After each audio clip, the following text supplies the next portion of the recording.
Week 3 of a second mass voter registration since the 2013 elections, and the numbers appear bleak.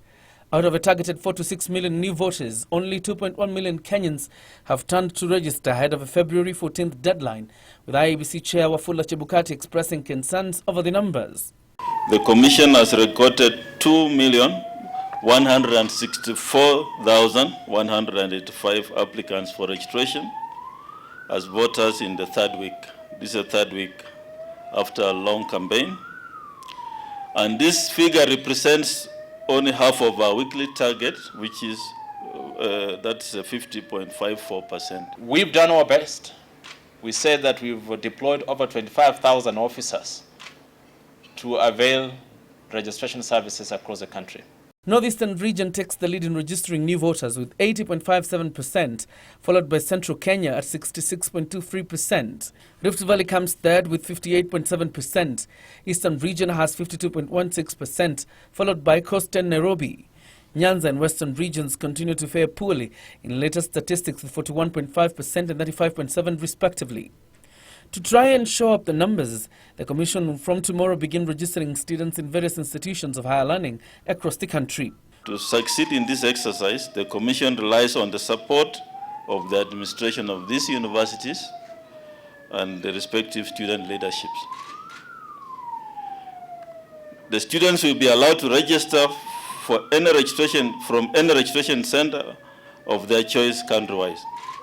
Prisoners will also be registered from the 23rd of February, even though they will only be allowed to vote in the presidential poll. The Commission will register prisoners in all the 118 prisons countrywide from the 20th to 27th February this year. Prisoners will be able to register for centers of their choice countrywide. I believe that means where they are imprisoned, not centers of their choice.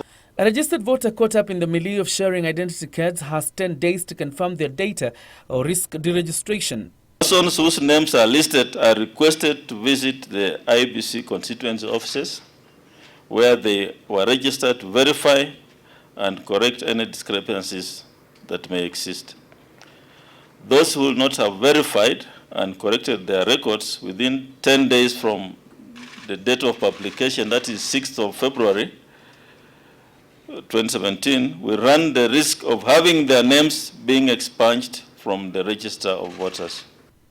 And with the cases of shared IDs standing at 21,000, while those that didn't match the data with the National Bureau of Registration standing at 57,600, IEBC intends to introduce the ID in the system as an addition to fingerprints to uniquely identify a voter.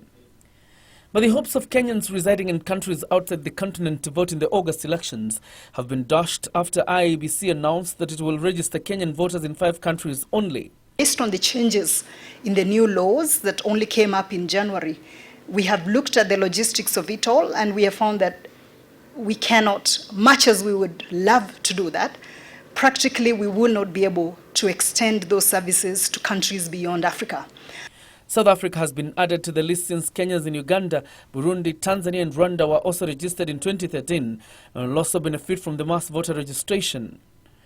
Meanwhile, IEBC insists that voter registration in Arabia Mandera has resumed after alleged Al-Shabaab insurgents attacked the registration center and stole 3 BVR kits last week. The team on the ground reorganized and were able to dispatch support staff to be able to continue with the registration. Earlier, President Uhuru Kenyatta had promised that the government will continue providing all the necessary support to the IEBC. While meeting IEBC commissioners at State House, Nairobi, the president said all budgetary requirements of the IEBC will be prioritized in the next budget to ensure that the commission succeeds in its mandate to organize a free and fair election.